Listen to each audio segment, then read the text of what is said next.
Welcome back to the Spring 2023 LCS Promotion Tournament, the Challengers League variety, that is.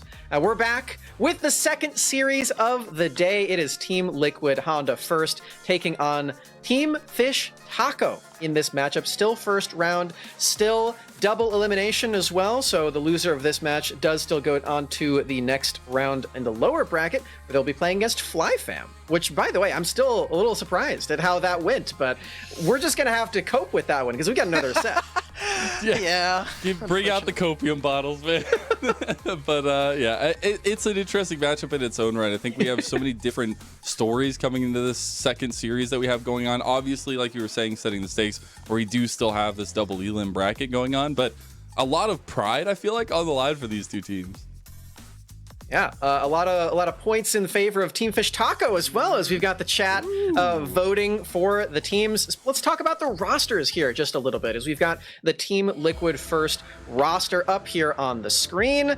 And wouldn't you know it, that's Mia. She's back after a hiatus since week 4.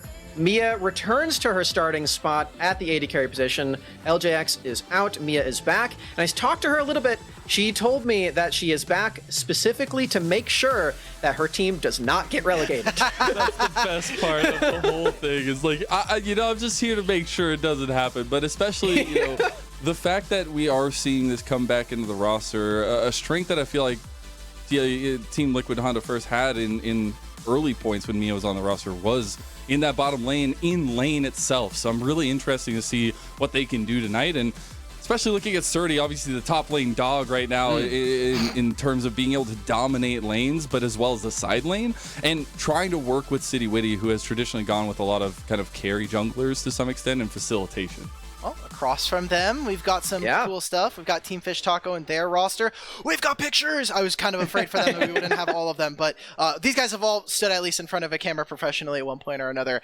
This is a roster that has been kind of had some ups and downs. At the beginning of the year, had a much different roster, in my opinion, with Robbie Bob and Daption coming in, and now are looking to kind of find a last-minute surge here in the promotion tournament.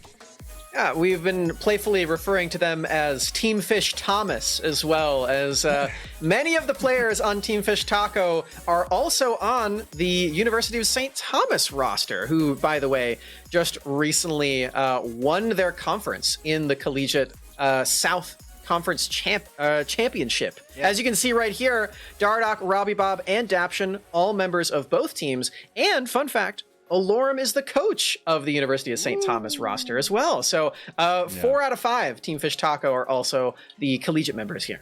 And I knew Alorum was really actually proud of that. And really excited to try to make a push for that late push so he can actually have that kind of debut on stage as a coach. But coming into this one, I know we've talked to him a lot and seeing how he approaches kind of his spacing and his position in the terms of top laners in our developmental system, but as a whole on this roster as well. And I think when you look and zone in on this top lane matchup, while there's differing thoughts going into it for both of them, I think they both have strong conditions of their own.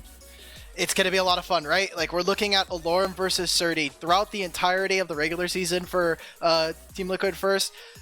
Surdy was that guy. Surdy was this guy who was basically getting his team. He's like, get in the backpack. I'm carrying this team to a victory. And while they weren't able to find a lot of them, he is just year on year, I think, improved. And you can see, like, Alorum started back in 2017. You see the amount of games both of these guys have played. Surdy is starting to slowly creep up on that amount. And we're talking about how Alorum has these weird champs, like we're doing a little bit of weird champ.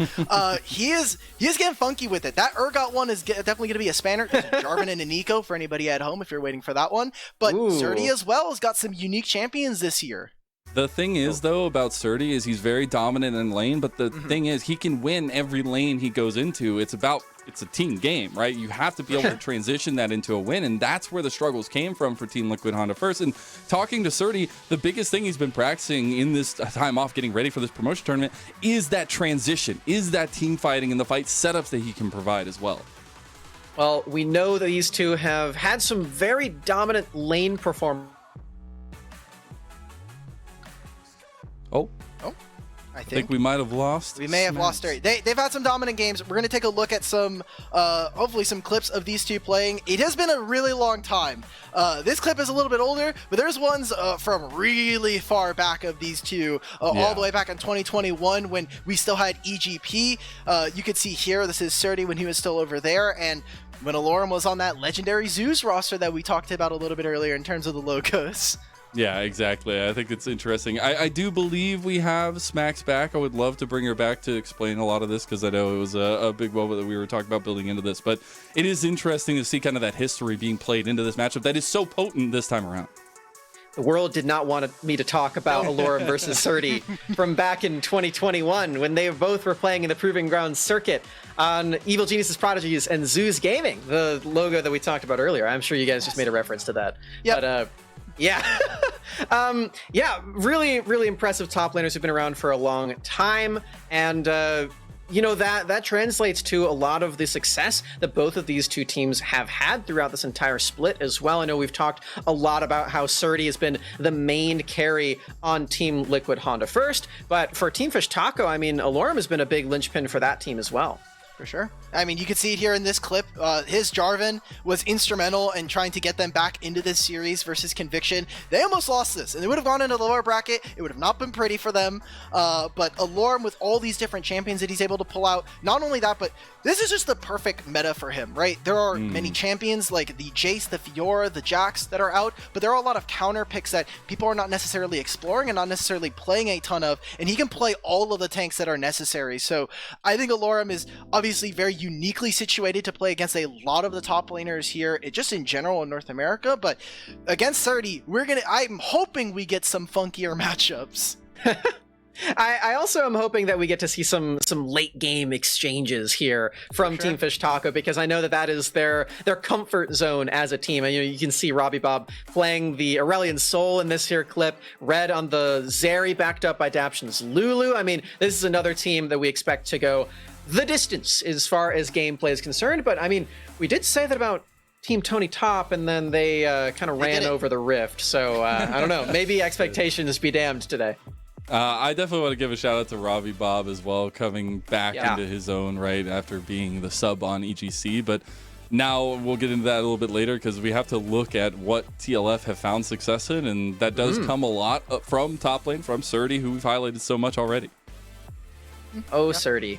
I've been a big fan of his for so long, and I mean, this team, obviously they were at the bottom of the standings for quite a while. We can't really talk about this team without bringing that up, but individually, Surdy has not skipped a beat. He was already in that Challengers League before that, and I think his individual performances have shown that he probably should have stayed there as far as what top laners were considered to be the top of the table. I just remember an early interview with Surdy talking about how, yeah, it kind of sucks that I'm not on another Challengers roster, but I am still on an LCS affiliate roster here in Team Liquid first, and he really wanted to prove that that he does deserve to still be on another Challengers roster, on a main roster, the second string that we were talking about. And I mean, even just before the season started, everyone had very high hopes for this team. Mia coming in as well. You had Aspect on his return.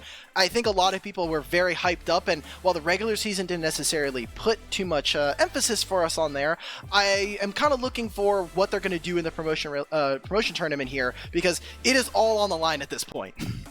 Well, Mia is making a return yet again. Might be a triumphant one if Team Liquid First can apparently prove the Twitch chat wrong and take a win today, or if Team Fish Taco can prove that Taco Tuesday theory correct with all of our Tier 3 teams. We're going to get into the draft here in actually a few seconds, so we'll see you guys in just a little bit, and yeah, I'll see you on the other side. Woo! Thank you so much, Smacks. We'll be getting into it now, our second series of the day. And we're kicking it off with Team Liquid Honda First versus Team Fish Taco. And while Taco is on the blue side, they will be banning away City Witty's Karthus. Respect is given, as should be. And I expect some maybe topside bans coming through here for TLF, but as well as potentially some focus towards Dardark. Yeah, I do want to mention, while we have time, because these bans are going to be coming through, Mia coming in, I think, doesn't necessarily fix all of the problems that we've seen from Team Liquid First. Obviously, they had a very troubling kind of entire Challengers League split. And Mia coming in, I think, will bandage a few of their situations. Specifically, Mia's team fighting has always been praised, whether she was in Tier 3 or playing in Challengers League. It has been one of her strongest features as a player. And hopefully now when we get into these games and we get to see them up against Team Fish Taco, we can kind of see more of that prowess. Obviously, going away for a little bit, she's had time to take a break. And like Summer said, make sure her team does not get relegated. The biggest thing for me last time was communication in team fights was boiled down to a lot of miscues, and so maybe they've been able to find a little bit of that secret sauce to get that going, especially. Hopefully. And that's what I'm really looking at here. I will say the last time I really loved Mia's Ashe, and she was playing it a lot, finding a lot of success on it because of the utility. We'll see what the opt-in is here. Obviously, we get a lot of bans coming through, like the Lulu, the Varus, the Vi, the Gwen, obviously coming through against Surdy, but also that Kindred banned away. It is the first pick of the Gragas. A little bit of flexibility here for Taco. For sure, they can play this in multiple roles, especially for Robbie Bob, who might be a little bit more inclined to go for it. He is definitely leaning more so on getting more AP champions, and I think it's really funny. We have a very old school matchup in Robbie Bob versus Aspect, two players that were still playing when before Aspect took a pretty long extended break from competitive going into this. So looking here for City, going for the Elise here, a champion that, he's played twice. He's okay on the champion, but like there's a reason why when you look at this team, it is all bans onto City. Like most banned against them, Karthus, Elise, like it is these two champions. And so we're hoping for City they get on through. We get to Tristana now. This has been one of my favorite picks for Aspect as well, because it feels like it opts into the aggressive playstyle in the lane that I actually want to see, especially when it's paired up with City Witty's Elise, who needs to be very proactive. And they're setting up themselves with a lot of damage early on. I'm wondering what we get to see from that top side, which is oh so important in this matchup, but it's the lock-in of the Jinx right now for Taco. Okay, they just want to get a strong bot laner, someone that's going to be able to gain priority in the lane at any given moment, maybe someone who can contest Tristana on the wave. But definitely, if you're talking about flex picks, I think we're looking at, hey, this is going to be something that they could look for, kind of play around. I'm looking forward to how TLF are going to be picking up their top laner, just because they could, you see Sion here, you might as well go for it if you really want to. I think showing your hand really early might be a little bit of a mistake there for them. Actually interested in the sign. I know we were talking to Alorum and he was saying, I have some picks, some counter picks, some things like that. But on blue side, a little bit more difficult. He has Sion. But it's opting into, again, kind of what we saw in Game 2 of the last series, but the team fight potential, that kind of frontline bulwark and the side lane pressure, the flanks, right? But we do see the Aphelios locked in. So a lot of sustained damage. The double marksman composition already coming out for TL first. All right, now they just need frontline. Please. Now they just need front line. They need a front line. Please, for the love of God. Just get some tanks in there. We got to throw some tanks in the mix. Those are your foundational kind of spices if we're talking about here for Team Liquid first. But I like this. The Sion pick, I know you kind of touched on it there, but I think when we saw the Gwen ban coming out from Taco, that should have been a very big red flag. Like, we are seeing a tank in the top lane. It could have been this Gragas, but looks like it's most likely going to be going over to Dardoch. The Fiora ban away from Surdy. You're like that, but I want to see tanks. I don't want the Fiora right now. I mean, silent pressure does help because you do have a lot of that pressure relief, I guess, in that fashion. But I'm interested that TL first go ahead and ban that Yasuo. I want to see what they followed up. This is the Wukong. So trying to focus out, saying that this Gragas is going in a lane. All right, well, we'll see what ends up being the top lane pick here for Surdy. I think obviously the big one that comes to mind is going to be that Camille. There's also the Cassante and the Gnar available for him if he wants to try to go for that. But we're looking at from the side of Taco. The Thresh ban is really interesting to me because we're thinking about ways that we're going to be able to protect Jinx and what champions we can kind of pair with her, because there's not a ton of damage coming out from Taco right now. So those resets are going to be a little bit more difficult than maybe they would have really liked. True. And we do get that Cassante. It is let through. So a little bit of safety, a little bit of stability for Surdy in the top side of the map. Really interested in how that works out in the later part, because we have seen Surdy, when he has that side lane pressure and control, I guess, it's difficult to deal with. And you're going to have that point of pressure to respond to that. While, Alorum is going to be just fine on the side. It's about trying to find things away from that. And now what the pickup is going to be for Taco. It is the Nautilus, so the engage potential is there.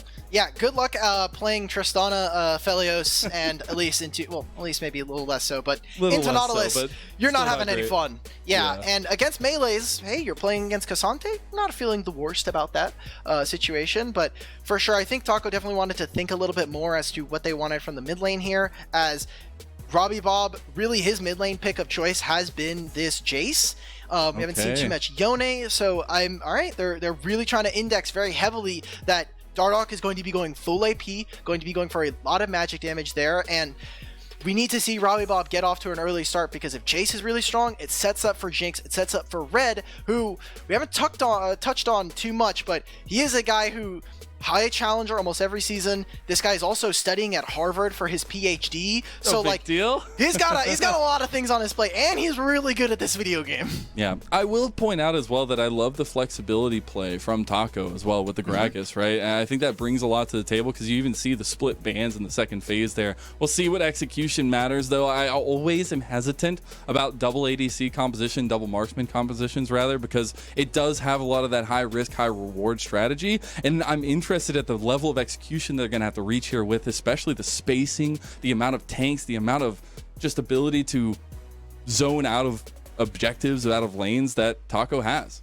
Well, hey, if you're winning, you control the space. There you go. That is typically how it goes. Winning is winning. Yeah, I was talking to their leads to more coach winning. before the series, and Nado was saying like, hey, I'm really glad that we have Mia back. I'm excited. We've been kind of playing, we're kind of taking things one step at a time, because we've been really good individually, but just being cohesive as a team has really been our struggle. And so we'll be looking how they kind of make up for that when, hey, we're getting into game.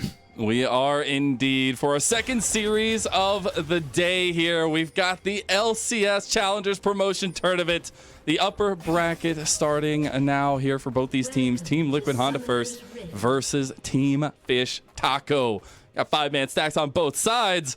And a little bit of love for me. Oh, you're so sweet. Wow. I'm excited to be here, because it is a moment for a lot of these guys. I know I got to talk to Lunacia beforehand, but it is a moment for a lot of people who are grinding, who are developing in our tier 3s, to have a moment of spotlight, right? A moment to shine. There's a ton of those. We've already seen it from our series prior, and obviously yesterday, and it'd be really cool. I mean, there's a lot of different like things going on in this match. City Witty is not going to be on 100+ ping, so we may get the City Witty that we were promised at the beginning of the season. I know this sounds like a meme, but like Daption, when talking to him, one, he's doing his collegiate stuff. Like we already talked about how this is basically University of St. Thomas at the same time for the majority of it, but getting his education and also playing in high challenger is really, I think, a goal that is very common for a lot of people. Like people who are playing solo queue, people who are just playing League, a lot of them are students, whether that be in high school or in college. And so having someone like Daption who can kind of play at this higher level, play in the promotion tournament, is very, very, just motivating, I think. Yeah, it really is. I always get all giddy about these kinds of stories and the moments to shine. Even if everybody has different stories, it all leads to a culmination of wanting to progress yourself as an individual. And we've seen so much from these teams, right? There's a reason why, obviously, these qualifier teams have gotten to where they are, right? A lot of consistency comes with getting those points racked up. And this team in Taco has been so incredibly good at finding the ways to win games, right? And while Robbie Bob gets traded on heavily, it is about the structure that they brought to the table in the draft that plays so well into the hand that they typically play. And specifically for Robbie Bob, this guy, I'll hold that as it looks like City's going to try to go for an invade. You gotta do this. Spiders are hungry. You're up against this Gragas. It has to just use the flash because he just doesn't have the body slam quite yet. Good job from City to play very aggressively early on with Elise, especially with the red buff. But talking about Robbie Bob, this was not the first mid laner that Taco had this year. They started off with Comp 9, and while he did have a much different champion pool compared to him, I think he's added so much to his team. He is a massive share of their damage, and this guy is just putting in work. Like, he's taking some resources away from his top laner, but Lauren's playing tanks, man. Like, this guy's giving up the resources if he has to. And Robbie Bob, if you give him gold, if you give him a winning situation, he is going to be that guy to carry you in a lot of situations. Yeah, and I think it's interesting when you look at Robbie Bob specifically as well, with the journey through EGC as the sub, now coming here as well, but also facing Yeah, a little bit size. I was talking to Robbie Bob and facing Aspect again, right? He was like, the last time he versed Aspect, they farmed for 30 minutes until the game was won. And that's okay. You can accept that, those. Things get flipped, but I'm interested at Robbie's growth in this moment, especially from the start of the split to this time, because he feels like he's finally finding the role in the team that matters for him. Yeah. Obviously, we talked about him being a substitute for the Evil Geniuses Challengers roster, and he had an okay performance there before we saw Ryoma step in. And so now here with the game, I mean, Dardoch is behind. Like, Dardoch is not necessarily behind in gold or experience, but the timers that necessarily he was looking for are there, and they even had to pull the bot lane away to make sure of this. Aspect, really good trade coming in, forcing him away and going to get that teleport out from him. And that pressure in mid lane is going to mean a lot. Again, the poke that comes through actually for Taco is pretty huge. We'll see City, still that hungry spider, looking for a place to cast his web, at least. There is that dragon coming up early. I do expect Team Liquid First to actually have a little bit of priority on that, because you do want to have a little bit of control on the map when you're rocking this double marksman composition and you have so much pressure from both those lanes. So I'm actually interested in how they do this with the City Witty reset coming through here now. And we didn't talk about it at all throughout the draft, but Robex is playing Blitzcrank. Blitzcrank is very... Blitzcrank has a few targets he can go for here. We're looking at the damage carries here for Taco, and even Nautilus, he can get away, but depending on what guns Miaz has and who is there in the area, this is a very good way for Team Liquid First to just find resets and specifically force Team Fish Taco into uncomfortable positions there. Not too uncomfortable just yet. As we go, we'll have Dardoch actually taking the topside scuttle. Movement from Aspect over here. Maybe a little bit of vision needing to be played down for TLF. But Robbie Bob right back on it, putting the poke on Aspect, trying to keep him off the wave as best he can, not wanting to give that pressure over to Aspect. It's so difficult right now because, I mean, City Witty is trying to find ganks. We're going to potentially even see it here onto Alorum. Shouldn't be spotted yet. Maybe his Spiderlings tried to give him away, but once this minion is down, maybe City Witty can find it. Maybe City Witty could actually go for something. There's no moves coming in. He's got level 60 all out. Okay. Is available, is gonna pop it. Trying to get him on the other side of the minion so the cocoon could connect, but he can't find the combination. That just felt like Team Liquid First were really trying to force the situation, get the recall in, get this under the turret. I mean, Dardoch is here now. City Witty is not there yet. He's gonna have to just jump out. Okay, Dardoch was not spotted, but I mean, they got the flash, but they traded there. City is just trying to find anything he can on the map. Now just going to go back to his blue side and just get that farming going. But I love this play from Taco. They're just trying to keep tabs on the map for TLF. Doing what they can right now. We're even seeing now Daption getting a little bit of a roam off, but I'm glad that the tweet who in NACL is also get it. That would be red for their Taco AD carry. He is doing molecular biology as a really hard He word. didn't even choose an easy path. No, unfortunately he did not. He did not but... choose the business degree, unfortunately, no. Or the communications degree. Really, really impressive stuff there. Make sure you go to school, kids. But, playing League and school, especially at that level, is intense. But I think that's where you see those moments to shine. And you have those moments to shine now that we were talking about here in this series. But right now, so is said, we've seen City Witty trying to get active, trying to get something. He's literally visited every single lane, hasn't found anything. I think that speaks to the way that Taco has approached this series early on. And even though he wasn't able to find anything, I think City Witty has accomplished some portion of the job that he had set out to early on. Getting the flash early on from Alora means that Sturdy can play a little more aggressively, especially once he has that all-out available to him again. And the pain point for them, for Team Liquid First, is going to come from this mid lane, as Aspect has not been able to bully. We have not seen him link up with City Witty quite yet, and if they can't get off to an early start, Jace is going to be very, very difficult to deal with as these marksmen. Double marksman comp, again, I said earlier, I'm always hesitant because it does have a lot of risk associated with the reward of getting two very, very strong hyper carries into a late game situation. I think if they can pilot that, if they can find no disadvantages and maybe some little advantages. That's where TLF are opting into, right? They have this matchup in the top that should just kind of be a farm fest for now unless anybody gets overstepped, and really it is about the dueling fates of Dardoch and City Witty. They need to grab every early objective. Pre 15 minutes, if Team Liquid Force are not able to get them, specifically like a Rift Herald here to open up and explode the map, they're going to be in such a difficult spot that they find themselves in terms of the map, in terms of how they'll be able to actually play proactively. Aspect can be on a side lane all he wants, but if he's never actually able to hit a turret, then this Tristana damage is basically meaningless in terms of a fight. She has very little champions that she can jump forward into when it comes to team fights. Dardoch actually going to start up the Rift Herald. You have Verovex roaming. You've got all 5 members.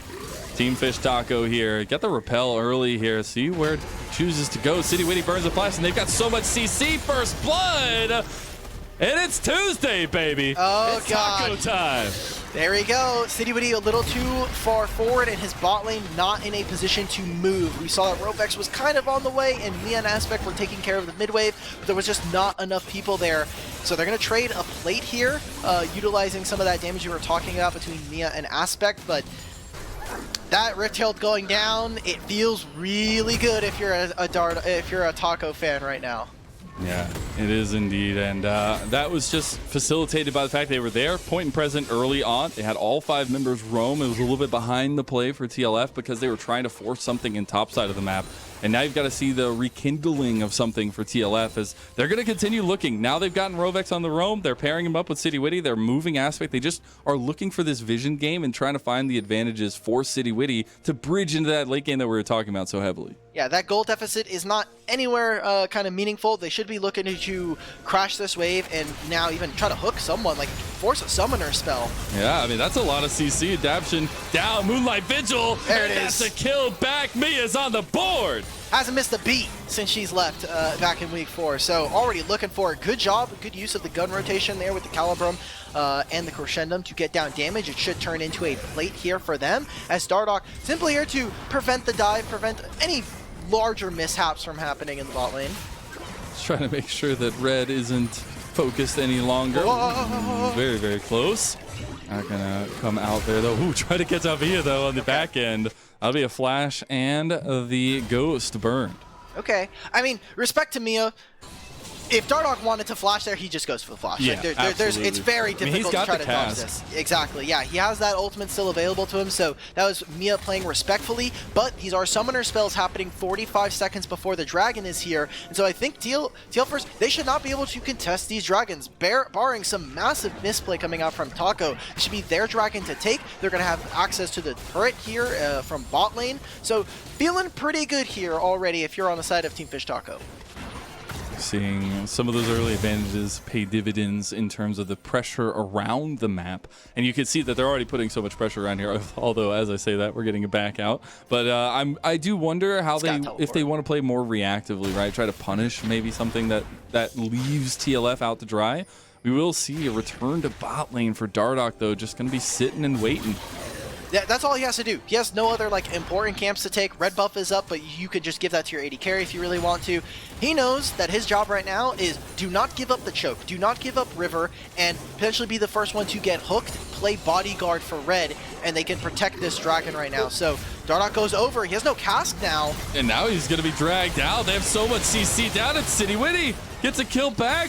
You have some shots from Red over the target, but that was an overextend. All right, Dardoch did not understand the assignment, unfortunately. He went over, he's like, oh, look, it's just City Witty, and it's like, they have a Blitzcrank, my brother. You cannot do that. That was an illegal maneuver from him, so Dardoch going to get punished, but he did do enough damage alongside him and Robbie Bob to make sure that, hey, we can't actually start up this dragon as Team Liquid first. So Taco, they're going to move in their bot lane to just continue to grab control of vision, but because Robbie Bob did move, there was a couple plates going over to Aspect, so he's starting to generate a bit of a lead. I did see a bunch of pings coming out from Taco around the Dragon Pit now, but Rift Herald is probably next up on the board for Dardoch. It's going to be coming up very soon. And I'm interested that that mid lane matchup is going to start being very heavily influenced by a lot of these events. And as you were talking about Aspect, trying to get a little bit of advantage, but Robbie Bob has also been putting in some serious poke already, right, on this Jason. I think that's so important for Taco to have before setting up for any objectives or any fights around this mid lane. all Robbie Bob haters are saying, he doesn't play AD champions. Like, his Jace is not worth it. We don't have to. He's the Victor player. He's the guy who waits until 40 minutes and then potentially looks to win the game. But right now, I'm glad that he's kind of reinventing a little bit of his style, getting that Jace in, and we're seeing now contest for mid lane. I mean, TLF, they have control of the river, but Robbie Bob is going to pick up some plates here alongside Dardoch. Ooh, engage from Aspect, but he doesn't want that smoke, man. We get a little bit of that damage back, but Aspect taking a heavy trade. We'll see the Dragons started up by Team Liquid. All right, Mia, remember, no flash, no ghost. It is coming up soon, and she has really good guns for this. Right now, Alarm is backing, going to be potentially looking for a teleport, while Surdy is getting this wave under the turret. See them focus on the fight here, grabbing onto one of the Spiderlings as the chompers come through. Aspect to try to join this one, but some vision displaying that is a give, and Taco take an extended dragon. All right, well now in the line of plays, Taco have taken away the Rift Herald. They've gotten the second dragon of the game. Now a Hextech Soul. Oh, he got stopped on the rocket jump. Oh no. Oh no. Okay, he got hit with the Buster shot, so he does knock him over the wall. Long distance on that one, but very close in the mid lane. Very, very close. That could have potentially been a kill, if not just the summoner by itself. And also, Aspect just teleported in, so already having to take another recall favors Robbie Bob in this situation where he's able to finish off that Mythic, and now I'm kind of getting worried here, Lennon. Like, Taco, they have the ability to scale. We're at 15 minutes and it's only 1,500 gold. There is still room here for TLF to breathe and to try to look for plays, but this double marksman composition, you really want to try and move this Tristana into the side lane, and she's even at this point. Yeah, and I do still see light at the end of the tunnel. Double ADC composition. You have so much damage in the late game. Talk about stealing objectives, talk about taking the pace of the game, but that is something that we've been building a bridge towards. And while TLF have a strong, at least, presence on the map so far, right? 1,000 gold, not that much to speak in terms of a lead, but it is about how they bridge that early part of the game into that double ADC composition. I mean, let's take a look at like who Aspect potentially could be going into a side lane versus. Sion. Cool. And then there's Jace. Not fun. Yeah, and then there's Jace, which right now Robbie Bob is keeping pace, so if nothing else changes, everything else stays the same. This is going to be a very hard map to play if you're TLF.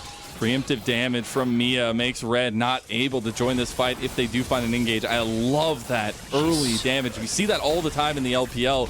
ADC is just willing to use the ultis to get the damage down to force the decisions. And now, talking about forcing decisions, it's TLF who's shown up. The rocket grab not going to connect, but this tower should go down. Yeah, and it's going to go all to Mia, everybody outside of XP or gold range right there. I love how every time we pan to Mia, she just has good guns. She just always has like really good gun control as Aphelios. That's something that is unique to the champion and is not necessarily a skill set that you can practice very often unless you're only playing this. So really happy to see her still flexing her muscles despite the break. And I mean, we talked about it before, but like Mia is that team fighting player. She is insane if she can get out of lane, and we've seen glimpses of it either from her clips on Twitter or from even her stint on EGP last year in Tier 3, but if she's able to kind of hone in and get to that spot, her and Red should have a combo there from TLF. City Witty goes down. Huh? I mean, they're looking for it. Surdy with the teleport. From Surdy, though, Red is gone as well. Here comes Alarm. It's a big connection there, my goodness. Mia can't fight. That's enough CC to take Aspect down. Mia doesn't really have any damage here to go down. He's a little bit out of distance at least. And Surdy able to get some back onto Dardoch, but a double kill out of nowhere goes across to Robbie Bob. Good job from Taco. They make a really good punish. I mean, mechanically speaking, that was really well played from the support. Daption there. And they make good on the play. Like Surdy was looking for a roam, looking for his teleport. They end up killing Red, but they're going to lose the second Rift Herald here unless City's able to make a huge steal. And now, remember, Mia has no flash. There's no ultimate. I don't know why Moonlight Vigil, though. The Gravitum actually connects, so she's doing a lot of damage out with this Inferno. No mana. Get City Witty out of there. No mana. A little bit there as now the give and take is gone. We do have that Rift Herald going over to Taco. All right, let's take a replay, because I actually want to see what exactly happened. It was the connection of the cocoon and the dredge line and the rocket grab at the same time. I'm sad for them. That one's like, guys, that should have been a free one. Especially with Mia in these guns, she should be able to fire over that wall very easily. And after this, they just need to be able to get out. Aspect just tanked a full I can't believe that he got combo. through there. What do you mean? It's Allura. I can't believe that Allura there. was able to just get through to the straight to the back line. Of course he got somebody there. to block it. It's Allura. This is a Scion guy, right? Like this Man is the Weaver. Yeah, like, I mean, funnily enough, I'll have to save this point if we get to see Urgot later into the series, but he is an excellent player on tanks. Like, this is his bread and butter, and glad to see that he's able to do some Scion drifting. He got part of that school. He was on the Scion drift speed. I like it. Now we do get Aspect in that side lane. Like you had mentioned earlier, we do have actually a capitalization in mid lane as well. Rocket grab, and that makes the difference every time. Dabson should go down there for the triple. Oh my God! He's still alive! How does it happen like this? Tragedy has struck the lines of Team Liquid first. And Surdy is in a 1v3 now. Gonna try to all out dash over the wall, but Taco, they've answered the call. Look at Mia, can make a little bit of a difference, and you don't have enough damage. You know that Dardoch is on the way. Oh, that was super close, but now it's a second or third dragon here. The Hex Tech being spawned in. I think Taka recognizing they cannot actually go for this. There are still members on TLF. If they are able to get their resets in, they should be able to come in and stop them from grabbing this objective. But what an insane fight. This is actually reminiscent of another play that they did with a very similar team composition to this for Taco during the qualifiers, where Red just comes in with this huge rocket. Multiple members of their teams are low HP, but they're able to find executes. And man, what margins to play on if you are Team Fish Taco there. Kind of a heartbreaker for TLF. Dapshit is cracked, man. I know! The fact that he stayed alive, he's been stepping up huge in this game already. We'll see Aspect getting the better of Alorm in the side lane right now. That Kraken Slayer definitely doing some work. We did have the Rift Herald pop by Taco in the mid lane. That'll be an outer tower down. Okay, and now we've got another objective spawning here. The Baron is on live. I did want to touch a little bit on Dapshin because I think just in general, our qualifier teams leveled up pretty massively on the second day. Like, both Tony Top and now Taco are playing in ways that maybe we weren't expecting. Dapshin and Red have not been amazing in the qualifiers recently, but I don't know if maybe it was, you know, maybe they've gotten off time because of CLOL happening and them winning their conference pretty early, or, you know, they just used the time in between qualifiers and now for the promotion tournament. But Dapshin, a player who's been playing for a pretty long time. Remember, his first kind of big rise to fame was on that wildcard roster, who dominated all of semi-pro in the tier 3. And then playing with Arrow, that was like a very big learning step for him. And last year, not necessarily having that same success. Now coming back into this year, I think qualifying into or promoting would do wonders for him. We're seeing that TP come through. Taco will be securing a second dragon of the game. TLF wanted to contest something, but now they won't be able to find much. They're actually pulling up towards the vision, towards the Baron Pit. Hextech Soul is so disgustingly broken. We, like, this champ, like this. What? Oh! Let's go! That's an amazing buffer. That's insane! I don't think I've ever seen that in my entire life. That was actually incredible. I mean, like, we've seen similar stuff. Like, I mean, you and me are AD carry mains. Like, the Tristana buffer, Ezreal buffer. Yeah. That's typically what we tend to see. But that right there is really good. That's a hook. We do see also, not only does Dapshin get out, he's still cracked beyond belief, but Robbie Bob got the side lane turret. Yeah, they're playing for their side lanes. They're playing on opposite sides of the map at this point, right? Like, TLF focusing on top side, maybe trying to say, we have double marksman, we could threaten for a Baron at any moment if we're feeling like you're overcommitting to one side. And on the other side, you have Jace, who is just basically just ignoring everybody. No one's matching him. Every time that Surdy wants to be in that lane, Jace is not. And now Aspect trying to find this kill onto Alorm. It's going to take a really long time. It is. Kraken Slayer does help, though, but again, another TP comes through from Taco, and they are the ones stepping forward. And a CC chain from hell hits City Witty. And Taco, they've shown up huge on a Tuesday. They can potentially even start up this Baron. We were talking about it now with Robbie Bob here with Red. I was wondering, hey, with this TP coming in, does Surdy try to go for more on these bot lane turrets? But now here, Baron being taken, Aspect pushing in, teleports in. There's no jungler here for Taco, or for TLF. They got to try to find something. Surdy has said he's been working on his team fights. Can he make the difference? The Inferno from Mia gets grabbed, splashes into the pit, and just dies. Surdy is the only one left now in the fight, and there ain't nothing left to hold on to. Another no health escape for Team Fish Taco. Mia finds the angle, but it's just too aggressive. No one else is there. Rovex cannot jump over this wall. And I love what we've seen on either side from Taco. The main core of this squad sticking together, and Robbie Bob doing his job of zoning Aspect out, barely living here with such low HP, misses the shock blast. And this movement speed, the flash coming in, lives with My God. such low HP. And honestly, Taco, the decisiveness, the Yes. immediate turn, that is the communication that makes the difference. I mean, Mia, you saw her. The Infernum came out. Lots of damage was being done. She saw the angle with her LDR and Gale Force. But as soon as she gets into the pit, it is all eyes on Aphelios. It is Dardoch flashing forward to grab that Daption, trying to be a hook and sinker for them. And now the game is cracked wide open. We've had a pretty even game for the most part, but now 24 minutes in, 5,000 gold lead here for Taco. Would you say that it's cracked open like, crack open a Fish taco. would Nope. be? But it's already open. Alk, think about it. It depends. Logistically, Well, okay, it's already open. because the logo, the taco is open. Yes, but it's not. You don't crack it open. Cracking sounds like the game has been it's like it's under a protective armor or like. Okay. You gotta maybe bust there's it some open. armor around the tacos. They're really good. Okay. Then that is a poorly prepared fish taco. If there are still fins and scales. Yeah, maybe we'll talk about preparation a little bit later on. But talk about preparation, Taco have prepared for this moment. They've come in swinging. And speaking of swinging, Dardoch's on 10 pages of his Magi's. No big deal, but another tier 2 will go down the favor of Taco. We didn't get to talk about it much, but Alorum here, he's been playing the Scion, and he is just an immovable wall. They tried to make a play on him early, didn't matter. Aspect tried to find a play on him, didn't matter. He's playing Scion, and it's really cool because we get that cool dichotomy of... Little grab? Whoa. That's maybe not the one you want to grab, though. Again, he's playing Scion. We just walk it off. He gets to play a really unique role here on a team where not only is he top laner, but he's also the coach of a majority of these players here. So he can really take leading the team in a whole new direction. Leading from the front, we'll see another Moonlight Vigil go down on the defense of the turret. You have about 20 seconds for the Baron buff here, trying to break open these inners for Taco.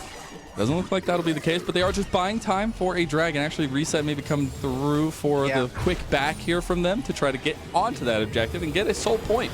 I'm liking this. They're not all recalling at the same time. They want to try and cycle their backs. They obviously have the Baron recall, and even with the Hextech Soul, there are teleporters around, so you could get around the map. Smells that they're in a little bit of trouble. But yeah, now you got the here we re-engage go. here from everybody, and right onto Mia. There's just nothing left there, and now you got the re-engage, the CC chain onto both ADCs. I said there was some risk, and we found out the business as Taco Gaming again and again. They find the fight. They're just picking out the right members at the right time. And there's nothing for them to do here. They'll be able to get excited and potentially leave. Or there's another minion wave here, and not everybody from TLF, they're zoned out of their base. They're going to end. Oh my goodness, they're on to the Nexus Tower. City Weedy doesn't want to let it go, but he's going down himself. He goes through the rappel, but the focus is on the turrets. And Taco Gaming, what is up with today? And it's Taco Tuesday. They might not be able to finish it, as now the resets have come through. No, it's not enough. Oh no. And now Taco go up game number 1 against our provisional teams of the NACL. And it's a quick game. It's 15-4. What an insane game from Taco, a team that we had also, similarly to Team Tony Top, not had many high hopes coming into this promotion tournament. They're already showing up big, our qualifier teams, man. They're showing up big on day number 2. It has been nothing but impressive. The step-ups across the board, the stories that are unfolding in front of us, and I love it. We have another game coming up on the other side as we have our halftime show, the Rally Cry halftime show, right after this short little break. Welcome to the NACL Shack. How tough are you? I'm ready for everyone. I'm not scared. Who am I better than in the tournament? I mean, probably everybody. I'd like to think that we're just better than all of them. My mindset is that I'm better than everybody. I don't think there's anyone who's better than me in the laning phase. I'm better than more than half of the ADs in the tournament. Oh, I'm definitely better than Skystreams. I'm probably better than everyone in the tournament. I think I'm better than everybody else, and I don't really recognize the names too much. Scale 1 to 10, I think pretty much 100% chance we make it to the NACL. I'll give us probably like an 8 or a 9. I think that we have a pretty good path. I think we're going to upset some teams coming into the tournament. Personally, I'm pretty confident. I think I'd give us about a 7 out of 10. I want to beat MU. Really, honestly, bad. I mean, I really got a bone to pick with them. I expect us to dominate our first matchup, and then it'll be good taking out MU at the collegiate powerhouse. Yeah, I just kind of look forward to relegating some people. There's some sick satisfaction in it. Personally, no bad blood. I would kind of just want to relegate all the other NACL teams. There's only one player that sticks out among the rest, and that's Tony Top.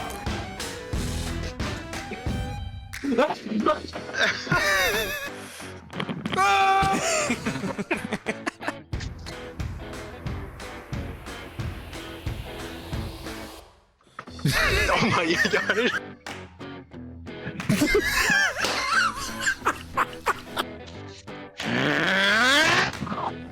Oh, that's tough. Right this way.